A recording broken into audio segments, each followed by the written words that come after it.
Welcome back to another episode of Armored and Honor, where we explore the remarkable men and women whose courage, leadership, and service helped shape military history. In today's episode, we turn our attention to General Robert Blake, examining his life, military career, and the experiences that defined his service. From the challenges he faced to the responsibilities of command, Blake's story offers another fascinating chapter in the history of military leadership.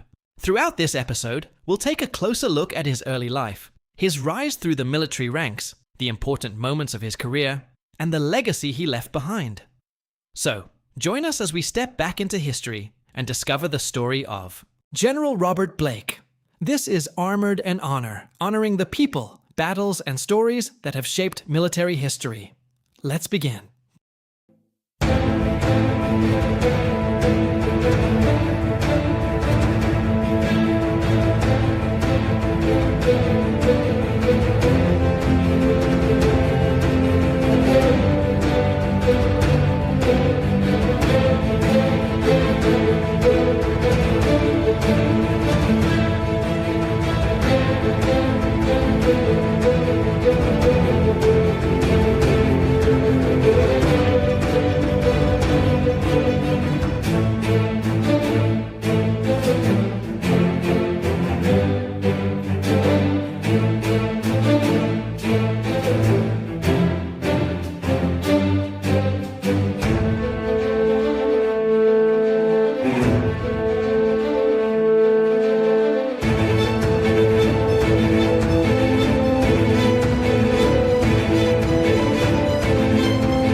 Robert Blake was born on August 17, 1894, in Seattle, Washington, and attended the University of Washington.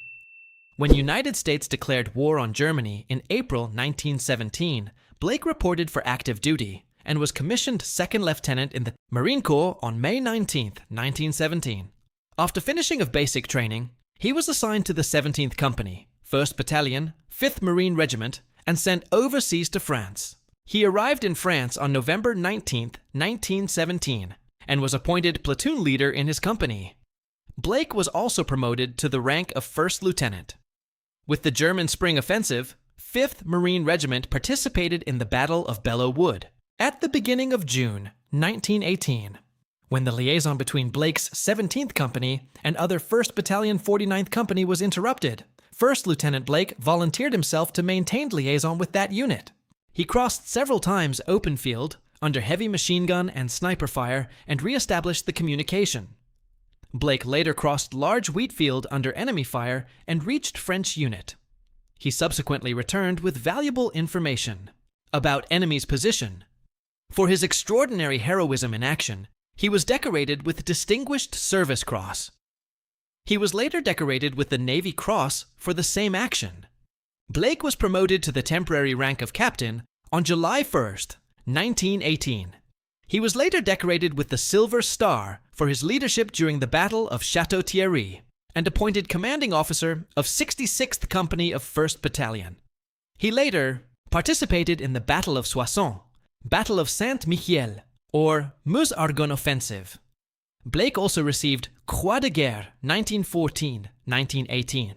with 2 Gilt Stars from the Government of France and Order of the Crown, rank of Chevalier from Belgium. On 8th of July 1940, Blake was promoted to the rank of Colonel and was assigned to the senior course at the Naval War College at Newport, Rhode Island. After his graduation in May 1941, he was appointed Commanding Officer, CO, of the 5th Marine Regiment. The regiment was garrisoned at New River Base, North Carolina, for the next 10 months.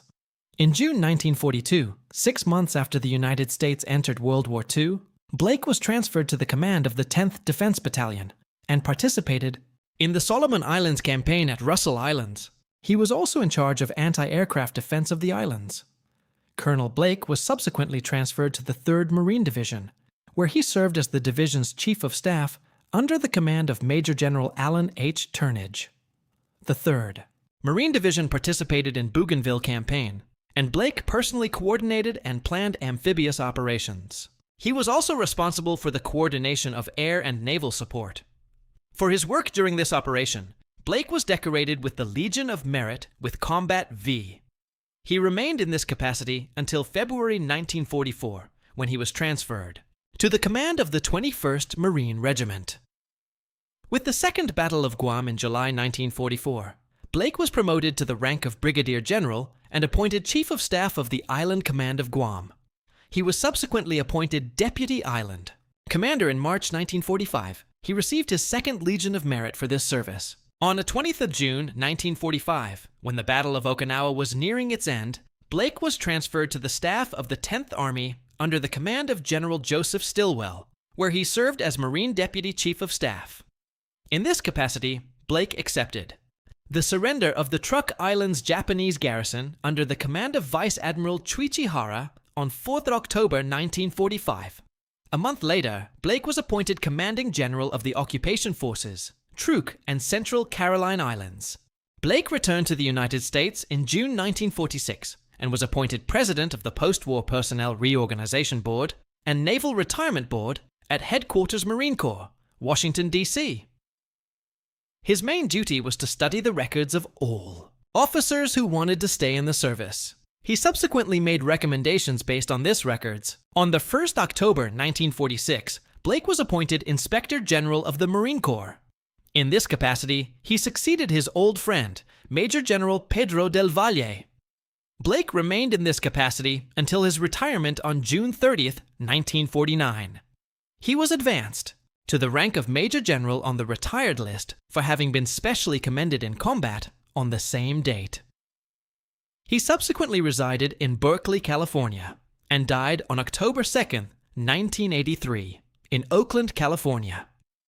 Blake is buried at Golden Gate National Cemetery, and that brings us to the end of today's episode on General Robert Blake. His life and military career are another important chapter in the larger story of military history and the men and women who dedicated themselves to serving their country. We hope you enjoyed learning about General Robert Blake and his contributions to military history here on Armored and Honor. If you enjoyed today's episode, please consider liking the video, leaving a comment, and sharing it with your friends and family. Your support helps us continue bringing the stories of military history to viewers like you. If you're new to Armored and Honor, or you've recently discovered our channel and enjoy the military history content we provide, be sure to hit that subscribe button and share our channel with your friends, family, and across social media.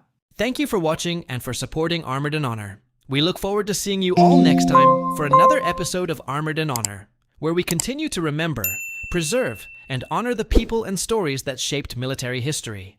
Until next time, take care, and thank you for watching Armored and Honor.